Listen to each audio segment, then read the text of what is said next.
You guys on this channel are amazing. You know why? Because you didn't buy into all the fake news and social media freak out about the kids that left Colorado this week. And you know what? You were spot on.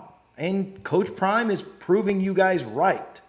We've had a couple of conversations and we'll tell you why you saw such a big wave of exits from Colorado and why you're going to see an even bigger wave of entries after this spring in Boulder.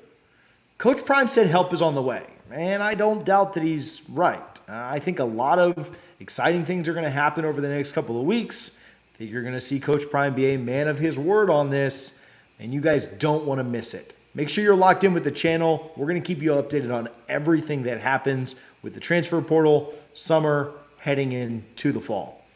Did you hear what Coach Prime said, though? Help is on the way. If you didn't, he put out a video telling us, and you guys and all of us, what was going to happen. Let's take a quick look at that video. Don't do it. Don't worry. Help is on the way. You ain't seen. You ain't been paying attention. You've been in meetings. Don't worry. Help. It's on the way. Look at the more coming. We got 3 today.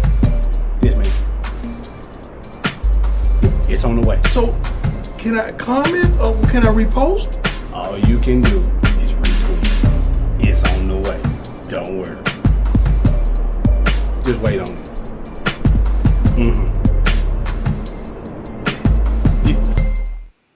What help is on the way? Well, let's take a look at some of the guys that he just picked up yesterday. Number one, he pulled somebody out of Florida State University. I've told you guys this. I am an FSU fan. This one, mixed feelings, but I do think he's going to be really good for Coach Prime. Gant, a 6'2", 200-pound linebacker from FSU. He's played in a total of 43 games, had 112 tackles. He's got a few years of eligibility left, and I think he's going to be really good for Colorado. He was a special teams star for the Noles.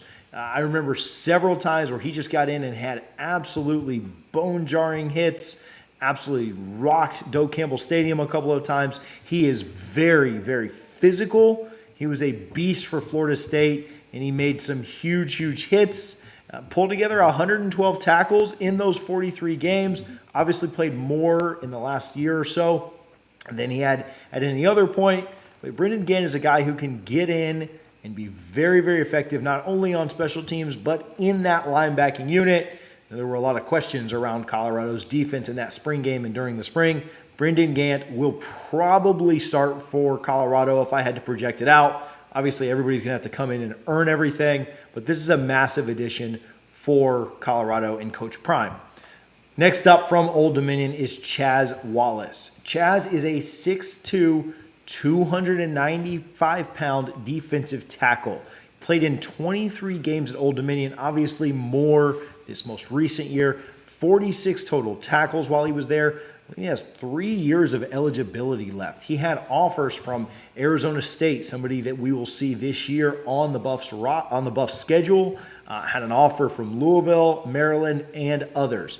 He's got really, really good size. And I know that questions have swirled about the trenches there in Colorado. What would that end up looking like? What would they be able to do in the trenches? This will be a big help. He's a legit nearly 300-pound defensive tackle who will clog up that middle, who will make running the ball very tough against the Buffs. I also think that he does a good job of getting after the passer, uses his hands very well. He's got good strength, really moves well for his size, and I think he helps Colorado's trenches a ton.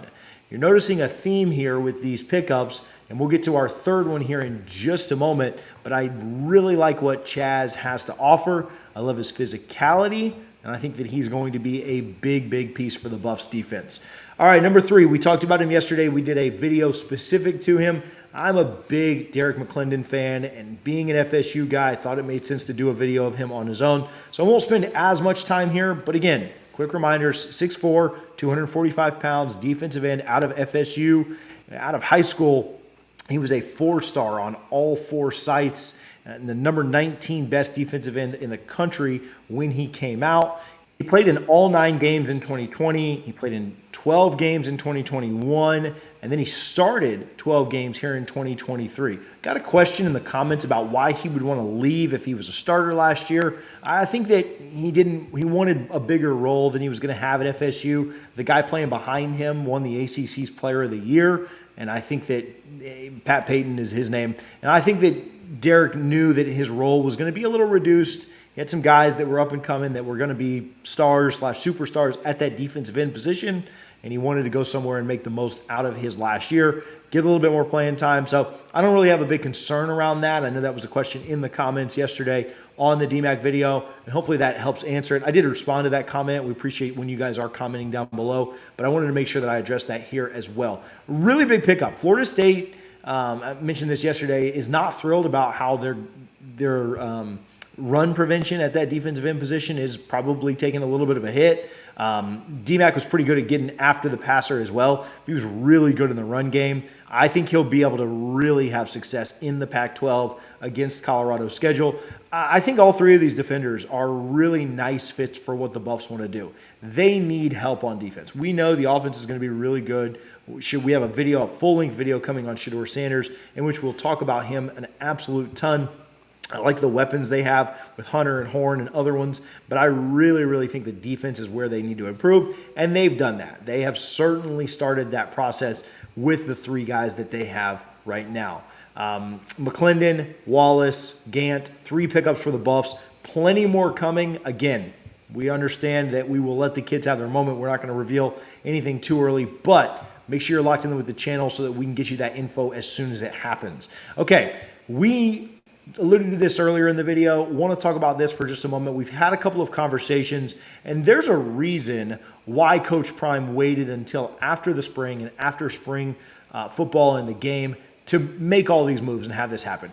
Gant and McClendon have been in the portal for a couple of weeks now. McClendon entered the portal before the portal window even opened because he's a grad transfer, and so he could have committed to Colorado at any time. And I think he had the green light to shut it down. I think Coach Prime had him hold off on the actual commitment until after he was able to evaluate and fully evaluate his roster coming out of the spring.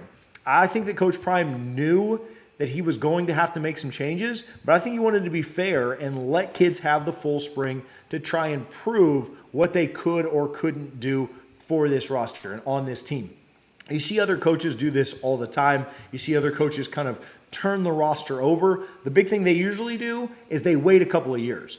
Over the last 2 years, teams like Florida and others that have new coaches have about the same number of players that have entered the portal. I believe Florida has about 27 kids that have entered the portal just this cycle. And the year before, when Billy Napier got to Florida, I think that number was around 25. And so you're looking at about 50 over 2 years. Most coaches do this. This is not some new phenomenon in college football where a coach has a bunch of guys leave and has a bunch of guys come in later. It usually just doesn't all happen in one off season. And a lot of times what happens is they try to hold on to as much as they can on one side, try to let some go on the other side. But what happens is their year one is not usually very successful because there's a lot of holdouts and there's a lot of holdovers from the old regime, from the old staff. Coach Prime's just cleaning house completely and making this his team. There are guys that were on Colorado's team before that are going to be on this roster, but they have to show complete, utter buy-in. A lot of times you don't get that with different coaches, and a lot of times it hinders their year one. But this team that takes the field against TCU week one is going to be completely Coach Prime's. And in that sense, it makes sense 100% to flip the roster quickly. The results on field this year and year one for most coaches don't really have a long-term impact. In fact, look at what Mike Norvell was able to do going for only 3 wins his first year to turn that around in just 2 years later once the roster was completely his and make that a 10-win program with national championship odds to win it all this year. Coach Prime realizes that, and he would rather flip the roster quickly so that he can begin that growth process and begin that process of where he wants to get faster as opposed to being slow about it. So I'm not worried about any of that. I think Coach Prime knew what was coming. I think that he knew exactly who was going to commit. I know the funny video, what we played earlier and what we've played and showed you guys, I know that that's all funny in games and laugh at this, laugh at that. But Coach Prime knew what was coming. He knows that a bunch more guys are going to come. And if you want to know who those guys are, stay locked to the channel so that we can keep you updated on who they are, what they bring, and what their potential impact could be. You guys have been amazing. The support has been phenomenal on this channel. Big Coach Prime fan, just like you guys are. It's a joy and a lot of fun to cover him and watch what's going on out there. Make sure that you stay subscribed. Hit that thumbs up button. Let me know your thoughts in the comments, and we will talk to you guys all soon. Thank you, as always, for watching the Prime Time for college football.